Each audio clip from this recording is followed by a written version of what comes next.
നിങ്ങളുടെ സമ്പാദ്യങ്ങളെക്കാൾ മുഴുവനും വലുത് അല്ലാഹുവിനെ കുറിച്ചുള്ള ദിക്റാണ്. അതുകൊണ്ട് ലാ യസാലു ലിസാനുക റത്ബൻ മിൻ ദിക്രില്ലാഹ്, ബഖിയാത്തു സ്വാലിഹാത്ത് ചൊല്ലിക്കൊണ്ടിരിക്കുക. ഒരുപാട് നന്മകൾ നമ്മുടെ തുലാസിലേക്ക് വരട്ടെ. അതുകൊണ്ട് ചൊല്ലിക്കോളൂ സുബ്ഹാനല്ലാഹി വൽഹംദുലില്ലാഹി വലാ ഇലാഹ ഇല്ലല്ലാഹു വല്ലാഹു അക്ബർ വലാ ഹൗല വലാ ഖുവത ഇല്ലാ ബില്ലാഹിൽ അലിയിൽ അദീം.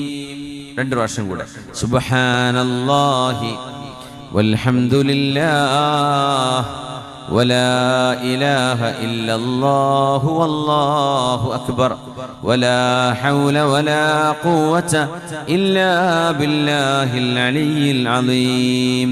സുബ്ഹാനല്ലാഹി വൽഹംദു